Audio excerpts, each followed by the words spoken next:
Are you there, detective? If so, you are probably the last man standing. Now perhaps you will succeed where the others have failed. You think you will walk away untested? I promise that my work will continue. You think it's over just because I'm dead? It's not over. The games have just begun.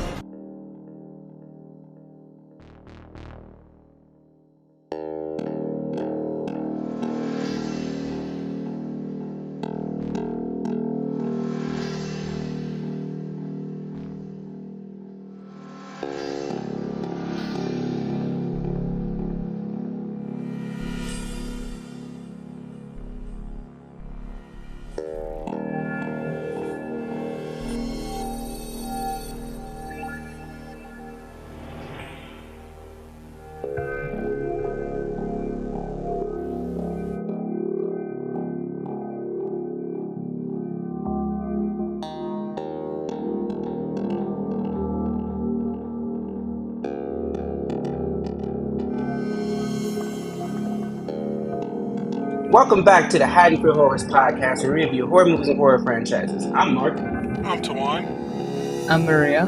and today we're reviewing Saw 4, released in 2007, directed by Darren Lynn Bousman, story by Patrick Melton, Marcus Dustin, and Thomas Fenton. Maria, can you give the people the plot summary? During the autopsy of serial killer Jigsaw, a cassette tape is discovered in his stomach, in which he warns that his gory games will continue. Sure enough, SWAT Lieutenant Daniel Riggs is forced to follow a blood-drenched trail of torture, dismemberment, and death in order to find two missing colleagues. A pair of FBI profilers follow Riggs, suspecting he might be the Jigsaw accomplice, even as they unlock the puzzle of the killer's origins, seen in gruesome flashbacks. So, if we thought that the Saw plot and storyline got all crazy and out of sorts in Saw 3, this one took it to a whole new level. So when you get to the end of the movie, you realize that technically everything that's happening in Saw 4 is happening at the same time that everything was happening in Saw 3, like simultaneously, which starts to boggle the mind. Because when you get to the end and you see the husband, and you're like, oh shit, Hoffman's following the husband, and it's like, oh shit, what the fuck is going on actually? It just becomes this big, like, clusterfuck of things. But what about you, Tuan? What are your thoughts on this movie? I kind of like that once you see it once you get to it at the end, and it's like, oh shit, like this is all ongoing at the same time. I do like that they did that with it.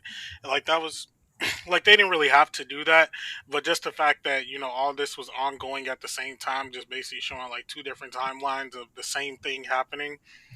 It was pretty cool to see, but um,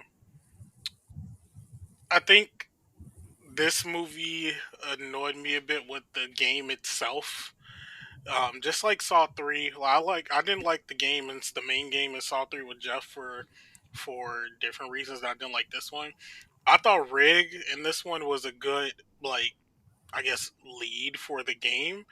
It was just the fake Jigsaw reasoning for him was so whack. Like, so because he's an officer and wants to save people, he should be punished to not save people for reasons. And that's just like it's like that's all we get here. Like he should go through this experience and not save people for reasons. Not now, but like everybody else, besides like everybody else could like in their games and whatnot, they weren't really like the worst of people besides the guy he killed at the motel.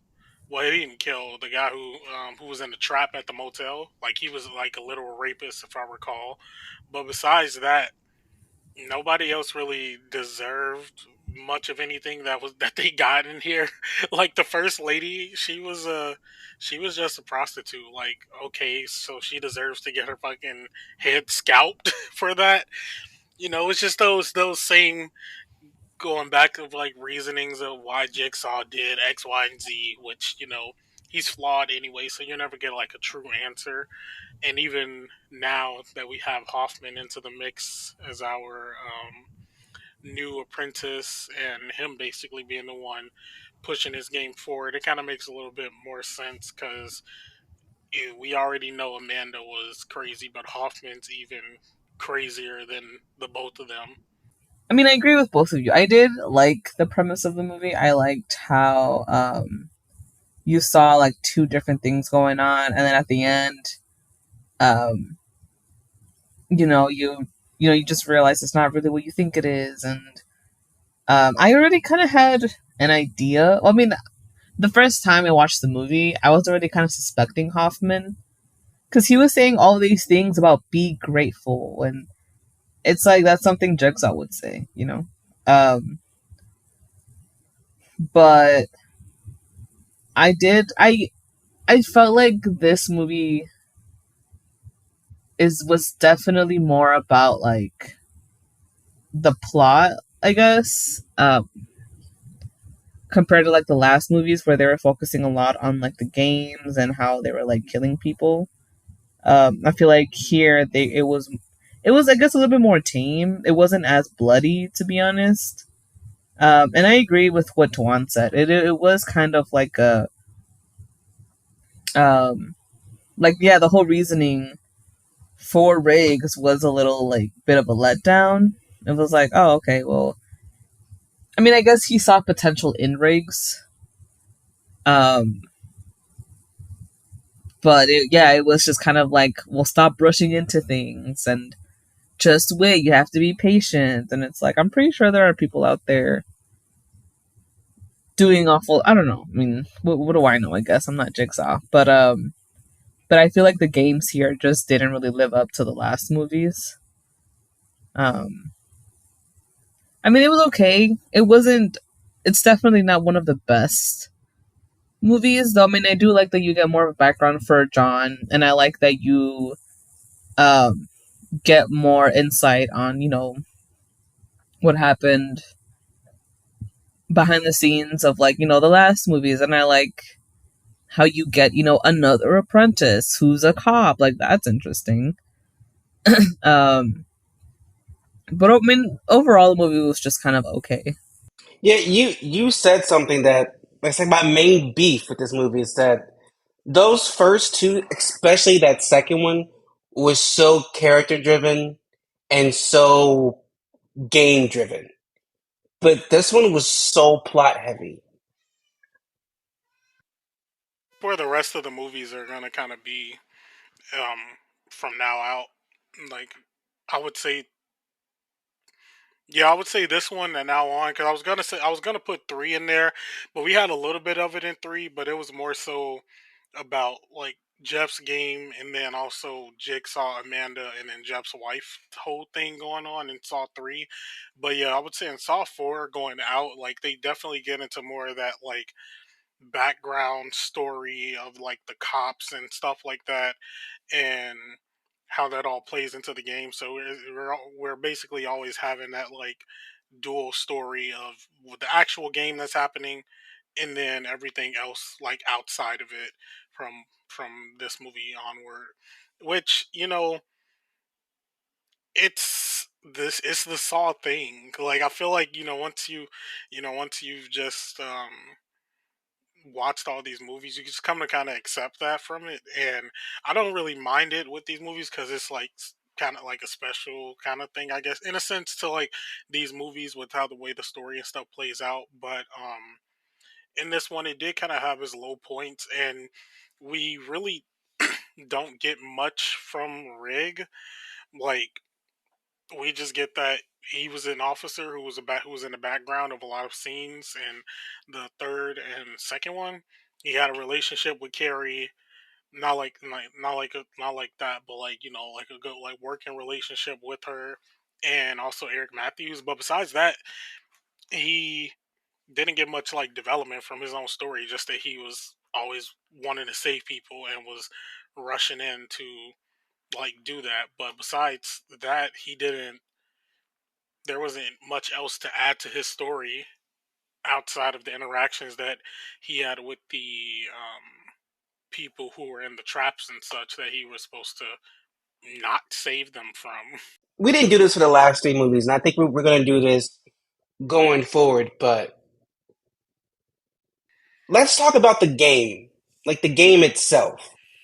'Cause I feel like I felt so Jigsaw's reasoning for each game and for each main player. It's always been whatever. But I feel like this game was just so it was stupid, and his main reasoning for Riggs was stupid. Like, you designed this whole game because he needs to let people help themselves.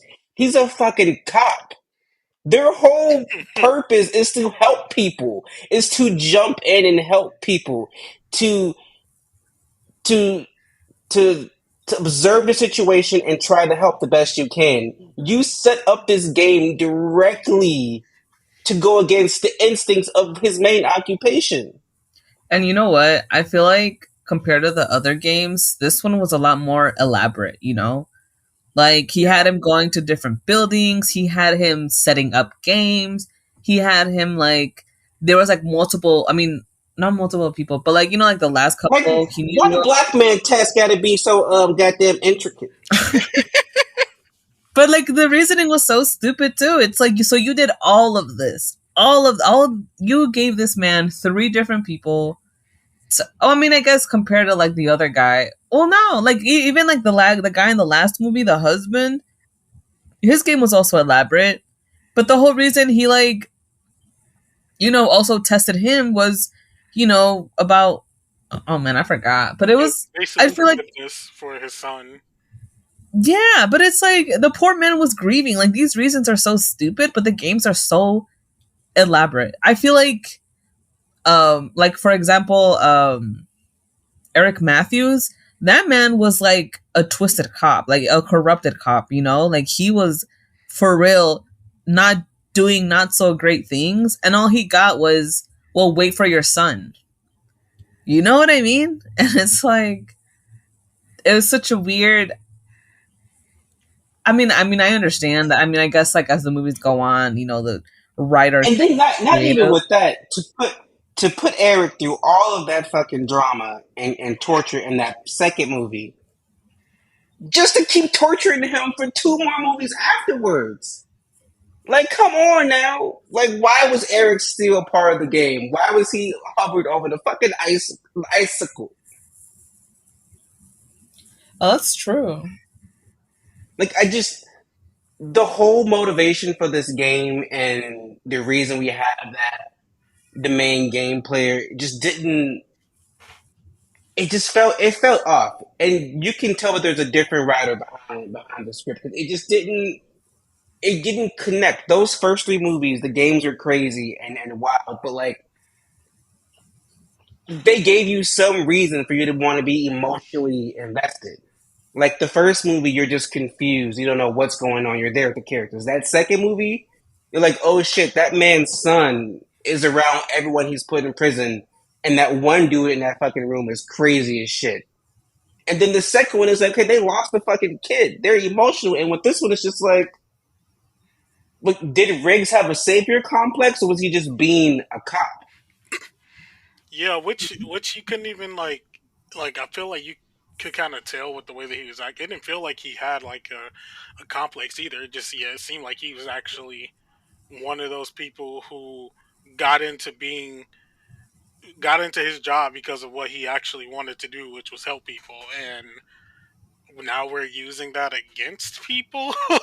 It's it just wasn't really it just wasn't really checking off, and I think kind of how you mentioned, Mark, about it being like character driven for the game in the last movie with Jeff, like all the people that he had to either save or let die, they, even if it was like small or didn't you know something like the audience may not agree with who got captured, each of those people were a part of what like not what happened to his son, but were part of the situation surrounding his son dying. Like the woman who he first came across, like she was a bystander, or like the I think it was either the judge or the lawyer who let the person like off, not to like not a lot. Like every those people were like integral to that whole situation involving Jeff's son and why he was in the game.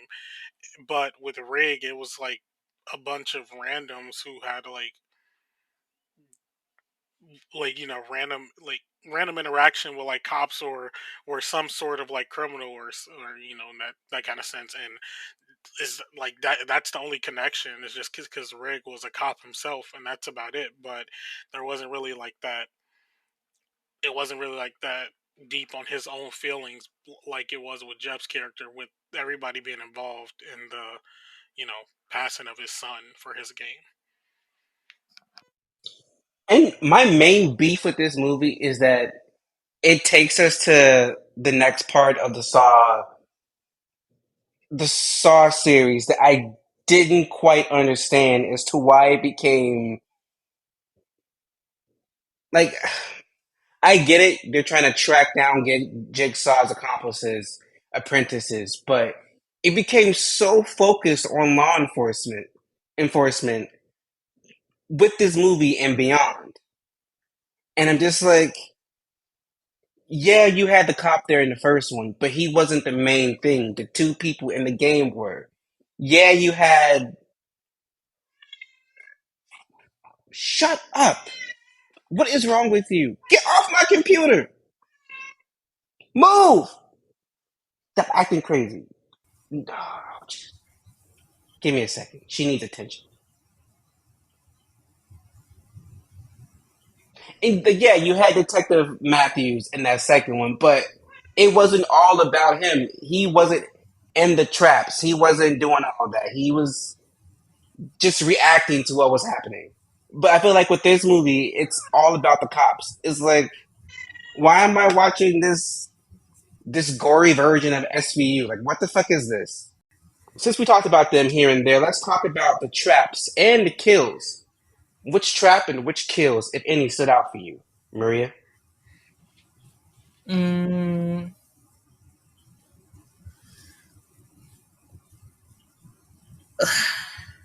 let's see. I guess the one with that like predator guy, the one who was like harming women. Um,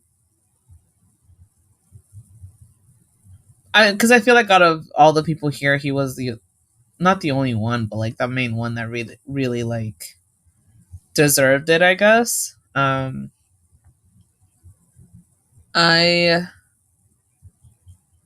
I also liked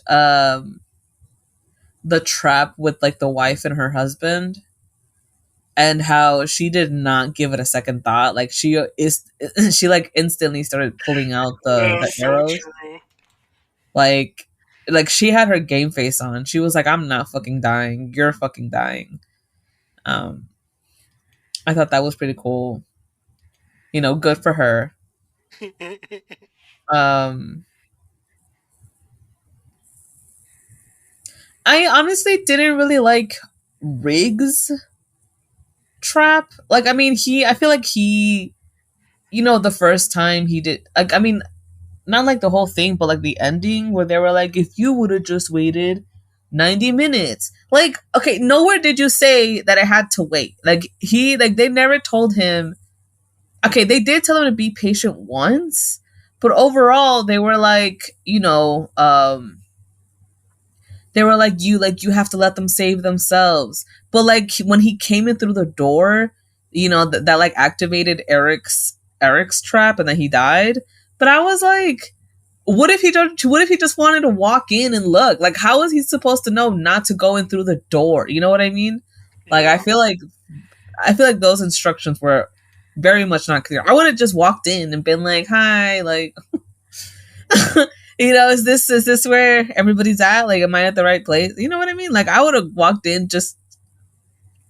I mean, I wouldn't have like flown in the way like Riggs did, but I feel like my first instinct would have been like, let me see what's behind this door. you know? And then like on top of that, I don't think they gave him um any like timer like I don't know, like what if it's not time yet, or what if it's like after the time, and I don't know. I don't know. Those instructions were very much not clear. Um, I can definitely see myself accidentally killing someone, you know, and I feel like this was brought up somewhere. I don't remember where this was brought up, but like, I feel like he did well in the second, um, in the second test and in the third. You know, he was like, you know what, like you have to save yourself. But I feel like it was different when it became about people that he cared about, you know, like he was tired of seeing his friends die. And you know, he was intent on going in there and like saving his friends. And I feel like that is a lot different than like having like random people who like deserve it figure out how they have to save themselves, you know? I mean, he did kind of know like that they needed to be saved, but he doesn't know that about his friends. Like, so I feel like his reaction at the end kind of made sense. You know what I mean?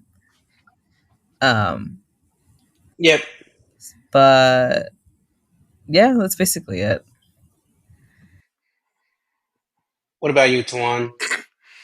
I would say one of the traps in this movie that I did not like because I felt it could have they could have probably worked together was the opening trap within the Molosseum with the winch that was like pulling them like closer together, and one of the guys was had his eyes sewed shut, the other one had his mouth sewed shut, so each of them had just one, like, like one of those senses to go off of.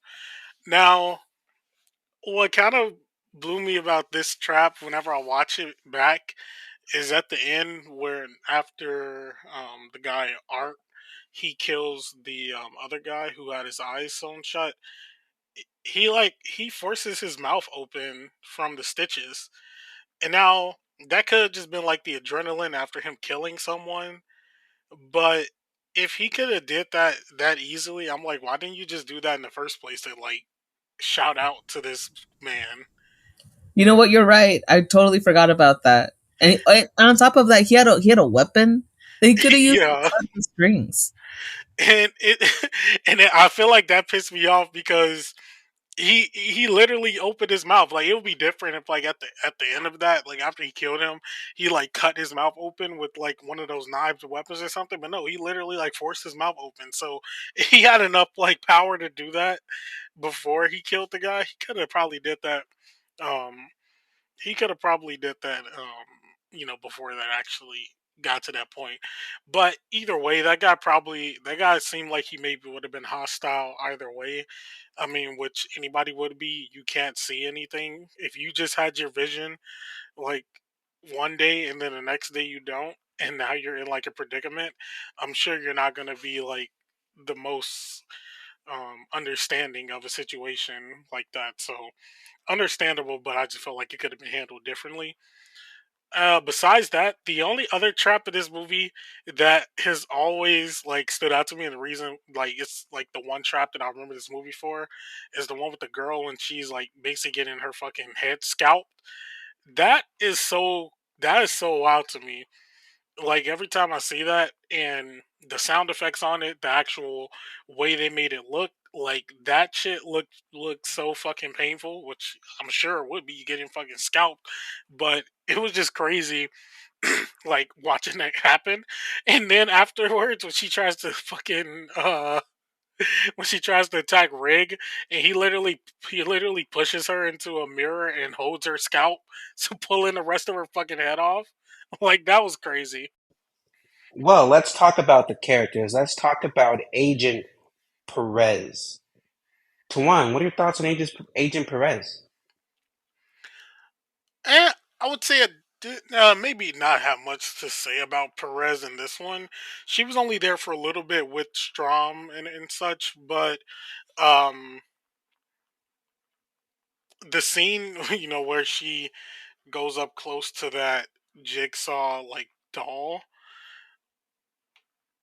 I don't know. She kind of. I'm not gonna say she deserved that, but I mean, you're an FBI agent. Like, I would get somebody else to get close to anything that's in the room with me, like that you're not sure of what it actually is or what it can do, especially after seeing with how Jigsaw has been doing things this whole time. Like, you were specifically called in because you were an FBI agent and you had contacts with Carrie and such about everything that was going on. So, like, why are you just putting your face up to random, like, unidentified objects? Like, you don't know what that is.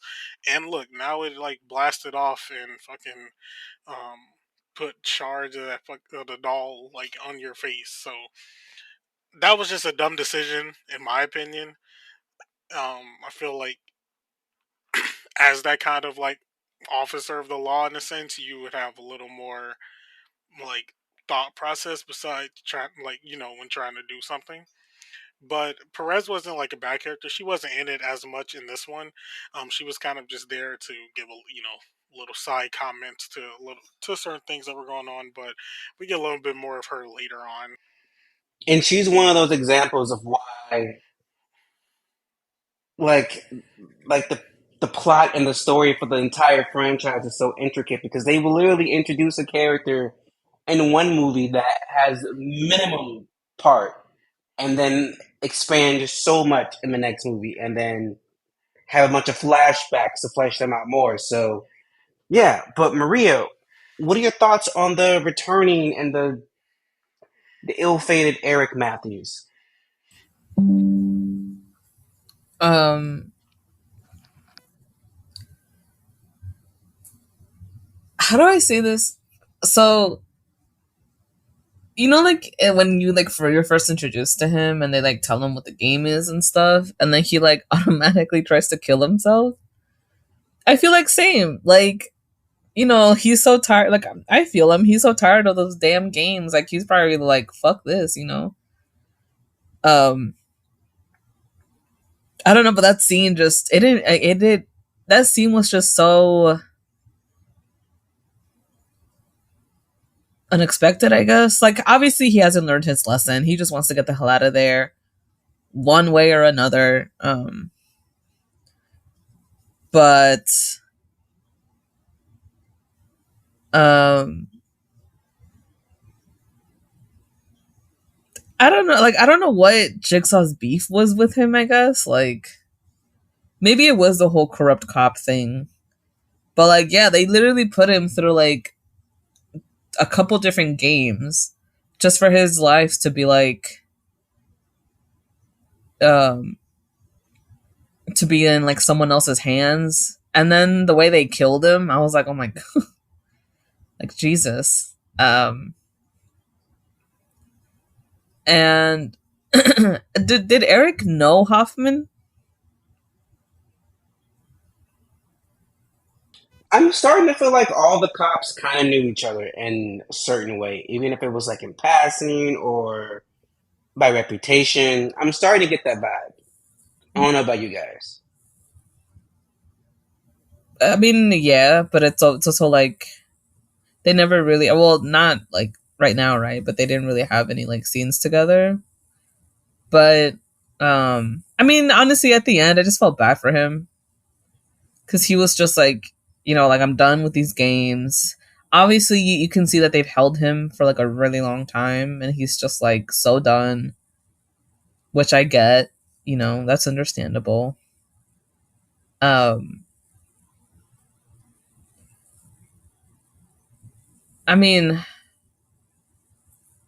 I don't know, just the whole game of like, your life is in someone else's hands. I feel like that's not. It doesn't really like. I don't know how to say this, but I feel like that concept is so ridiculous when you're trying to like have someone else be more grateful for their life. And it's like, but you technically don't have a choice how to live, how to survive, like, how you survive the game, but you have to wait on someone else. Like, why do I have to do that? Like, why can't I just, figure it out myself? But, well, anyway, I felt bad for Eric. Tuan, what are your thoughts on Agent Strom? So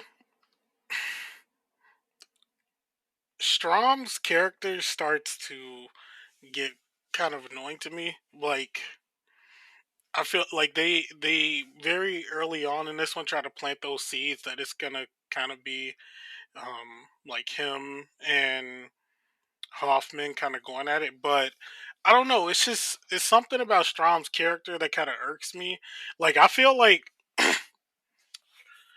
and it and it's not really in this one. I would say it's more so in the next one. So I don't want to get like ahead of myself.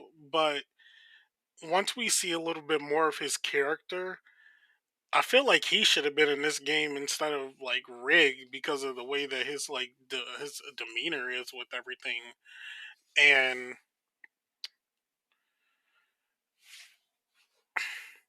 trying to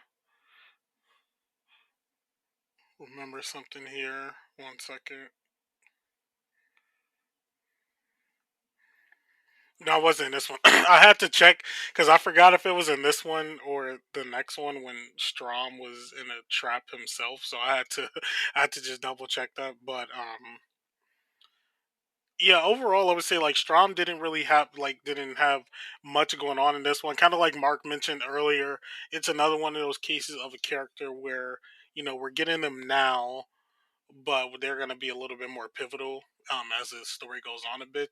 Because besides, he did interrogate Jill, and we got a lot of information from her because of like the interrogation and like the flashbacks and stuff that we got. Um, he wasn't as active on the screen as he will be a little bit more going. So um, yeah, I think I'll have more to say about Strom in our next one. Well, Maria, what are your thoughts on Jill, Jigsaw's wife? Um, Honestly, like, I felt kind of bad for her.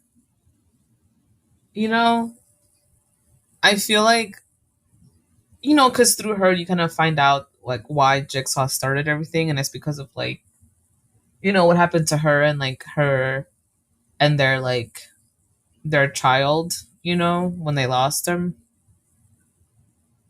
And I feel like that's so sad because it's like, John basically loses himself in this whole self righteous work that he's doing. Um, because he's obviously grieving his son. But Jill lost a son too. And like not only that, I mean, she was basically like I mean not attacked, but she was the one who had to go through that whole, like she's the one who had to go through what was that guy's name? I forgot what his name was. But like she was the one who was in that situation. She was the one carrying the child, and she was the one who lost the child, right? And I feel like for him to kind of make it all about himself, I feel so bad for her.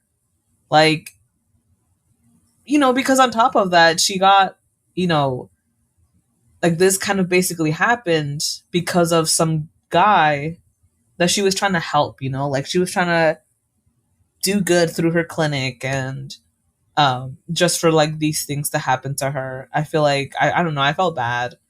And then, for John to be like, well, my son died, so now I gotta test people.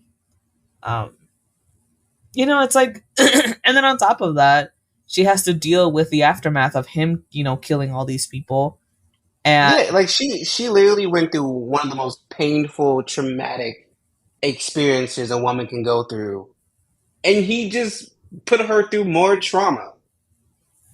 exactly, because on top of that, she's being questioned by police, and she's being like, people are, I'm pretty sure once people found out, oh, it was John Kramer. Well, wasn't that Jill's husband? Like, I feel like that itself is very traumatic because some guy that you built your life with is out here killing people brutally.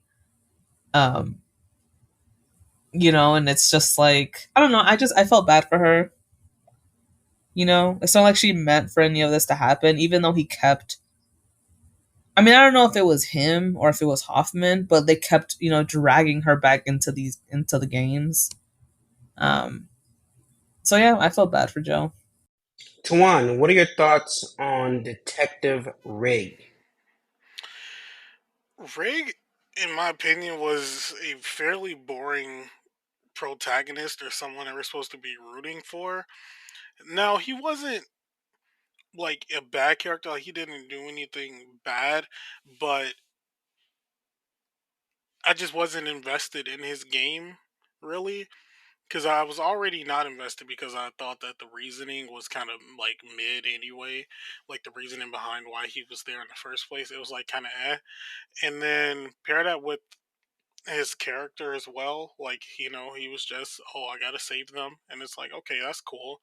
And that was pretty much like his whole character. It was just, trying to figure out what he was gonna do. Like he really didn't have like that big of a dilemma, kind of like Jeff, for instance. Like Jeff was fighting um interpersonal stuff about his son, and is he gonna forgive these people or not? Whereas Rig, he just maybe had to like wait a little bit longer or something like, or something like that, to especially to what Jigsaw like wanted from his character.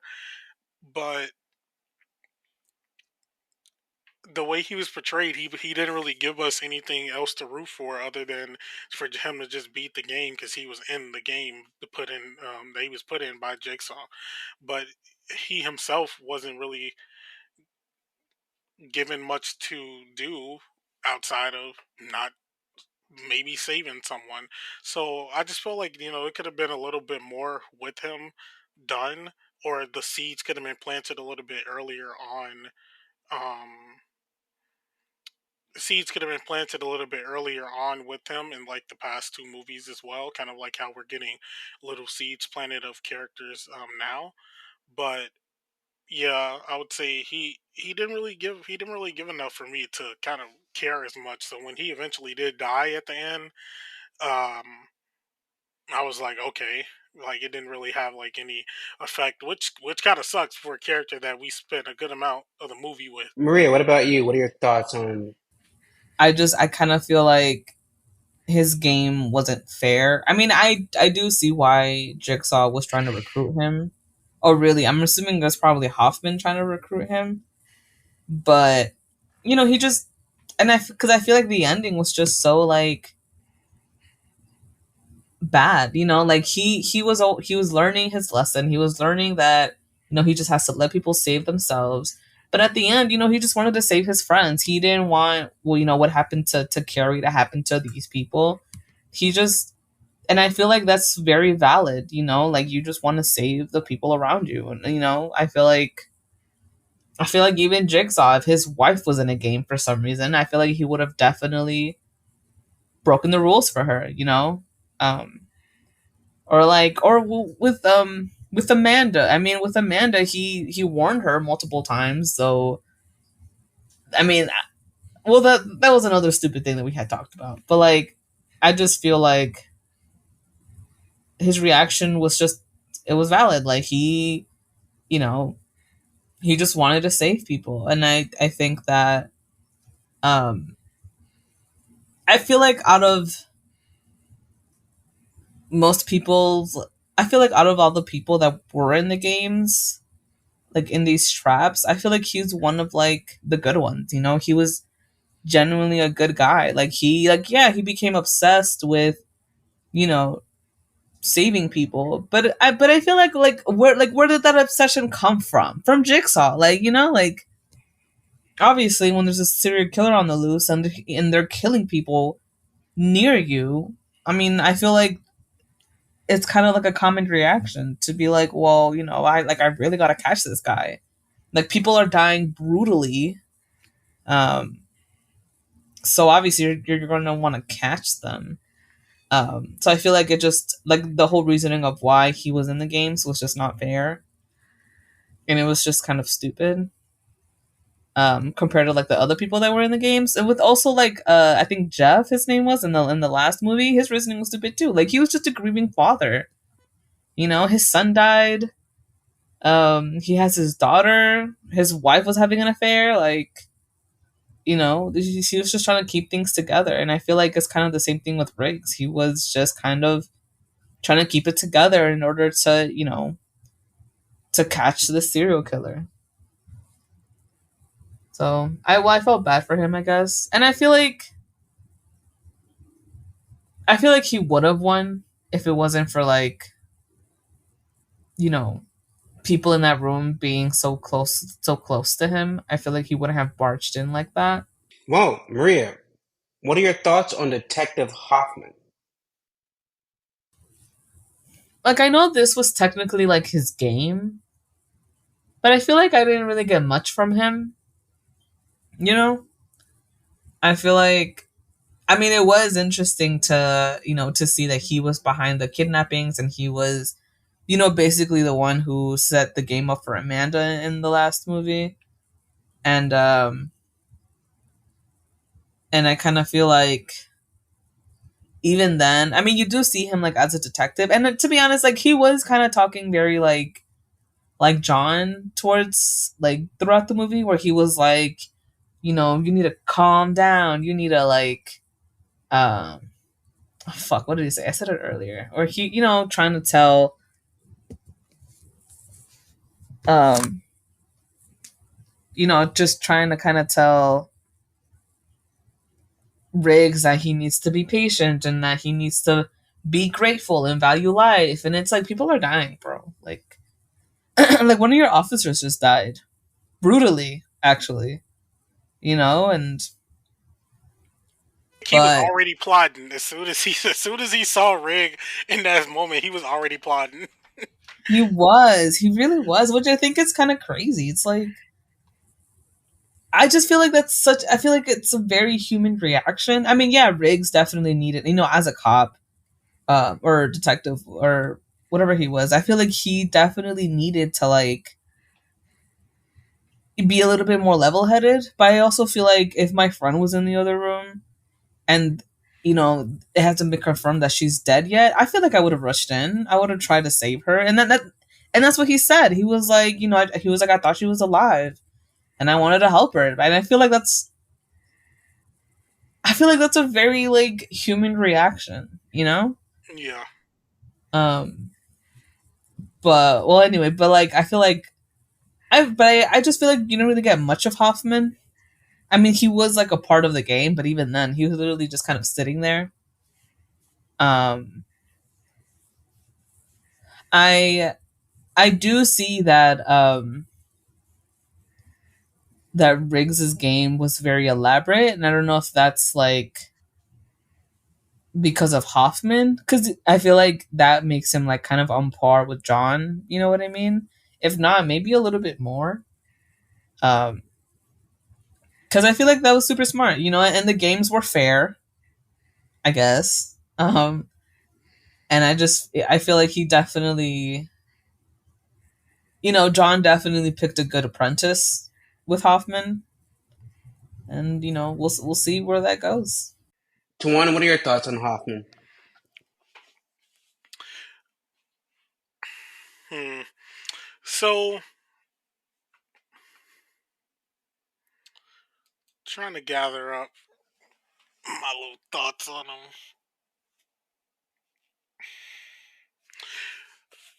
Hoffman is definitely an interesting character as we get to, go a little forward because he's he's another apprentice of Jigsaw, but like if Jigsaw is like John Kramer thinks he's completely like in the right about everything and like he's doing this for like righteous reasonings and all that type of stuff, I would say Hoffman is like the opposite of that. I just feel like his character is one of those that just likes to cause the chaos and he kind of relishes in it. And we don't get all of that in this movie, but we get kind of bits and pieces of it that he will, you know, figure little things out and put those into play. Like he saw how distraught that Rig was over the passing of Carrie and was already plotting at that point to put him in like the next game that he was going to do. We also saw that in the flashback, he was the one that wrote that letter that went to Amanda that basically sent her over the edge in Saw 3. So he's good at like putting in those little pieces to kind of make someone else go like kind of get the results that he wants. And it's kind of the like a bit of opposite of Kramer because Kramer feels like he's doing it for like the good of these people, whereas Hoffman is just doing it because he can essentially. And you know, like I mentioned with other characters, we get more of it as we go along because he's going to kind of be like our main like replacement for John Kramer throughout the rest of these movies. But he was definitely good at kind of playing those both roles in this one because we didn't really know if he was the apprentice or if he was gonna be in like taking place in one of these games as it goes a little further. When it comes to Hoffman, just kind of like what you were saying, Tuan, about Strom, is that actually with both of them, there's so much story that's going to happen with them down the line together and separate. So it's hard for me to really like talk about Hoffman now because, well, like Maria said, he's in this movie, but he's like in the background. We don't really get a full view of him yet. But this is like a good jumping off point for him because, like it or not, he's what's going to lead like the rest of the franchise until a certain point.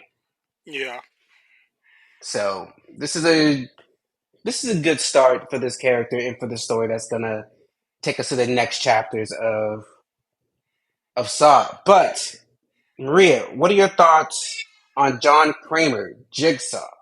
I mean, it was nice learning more about him.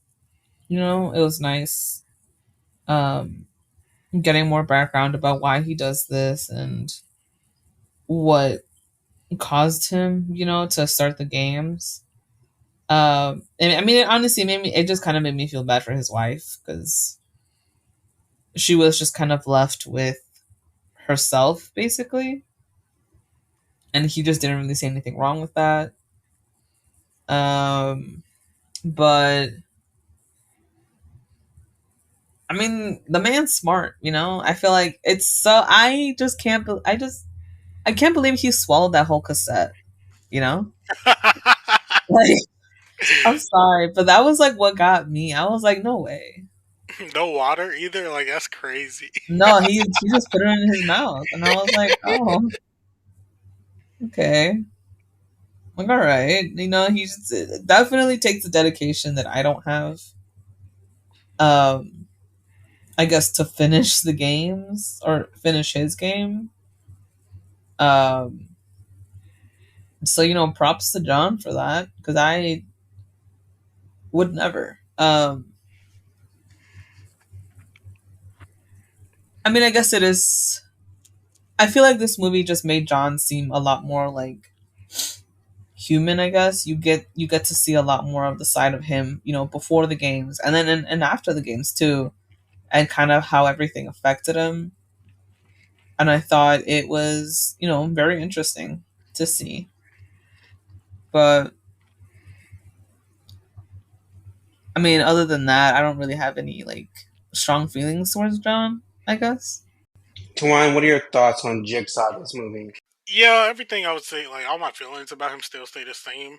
About how I feel about his character. It was good that we got a couple of those little sprinklings of um, flashbacks provided by Jill's, speaking to Strom during the interrogation. But nothing more that I would say would resolve him as a character for me. Like he's still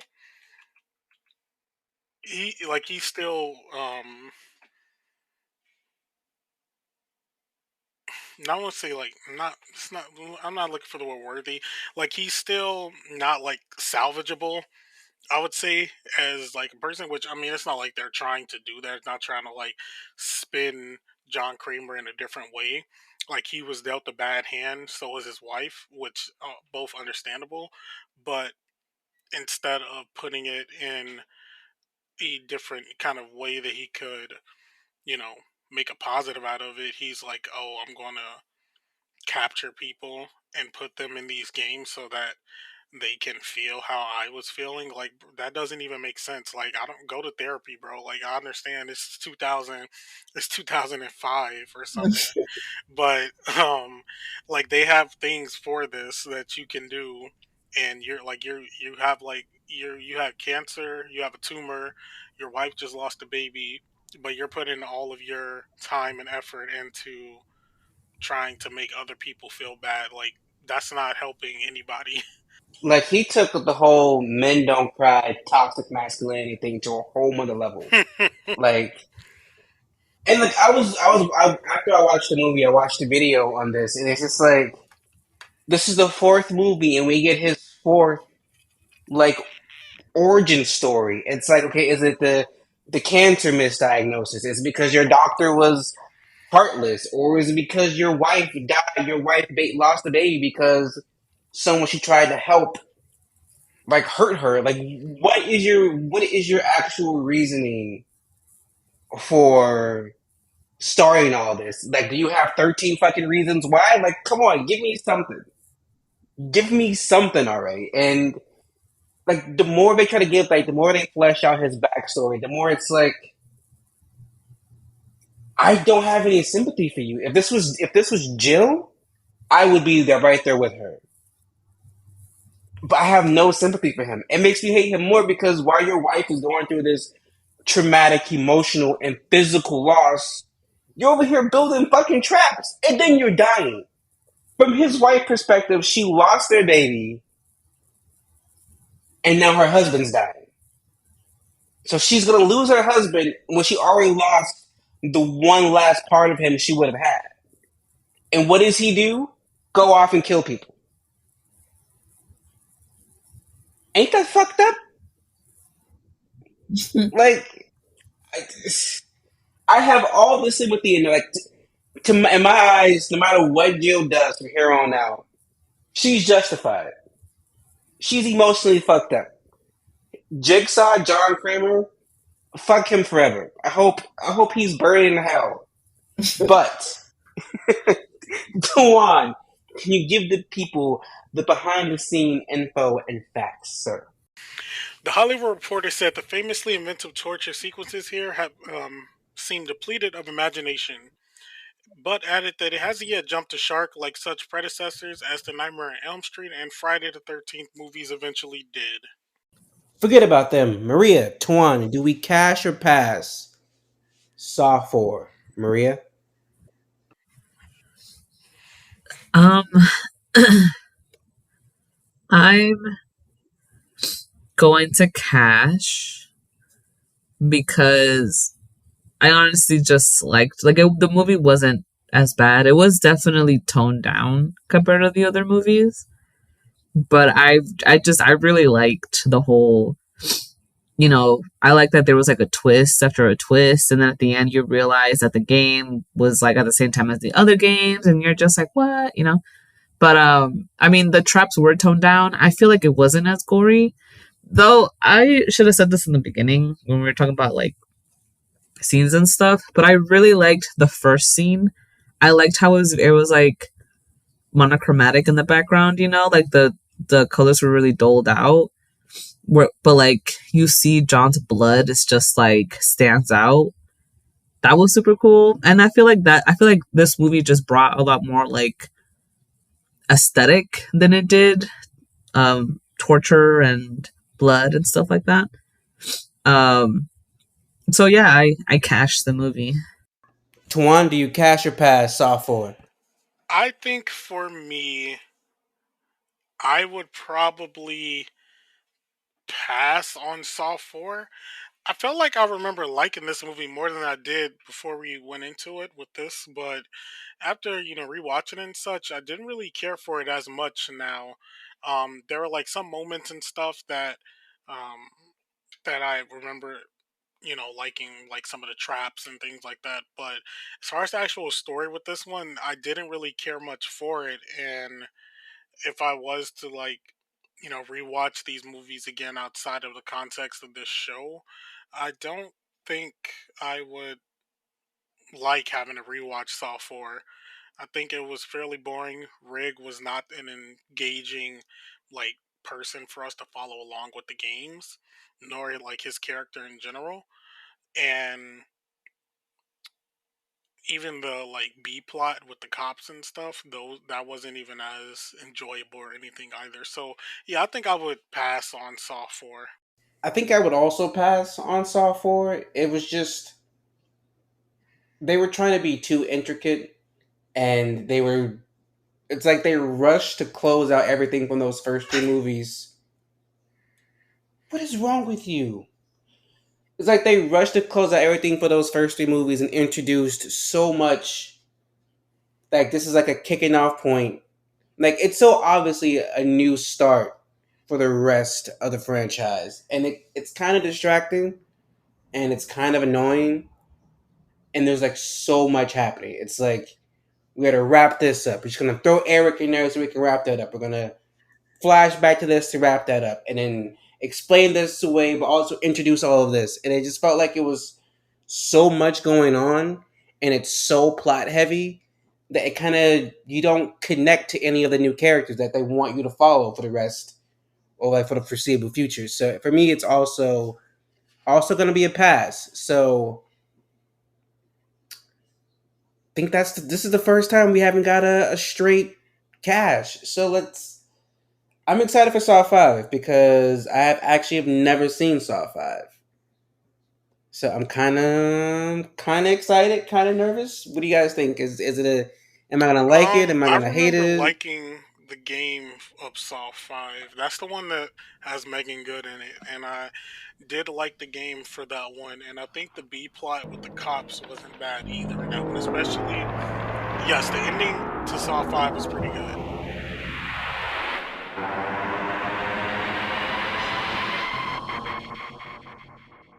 Well, thank you guys so much for listening. Join us next week as we review Saw 5. We are running through the Saw series. We're about to be halfway through. So, thanks for listening. Good night. This fucking cat.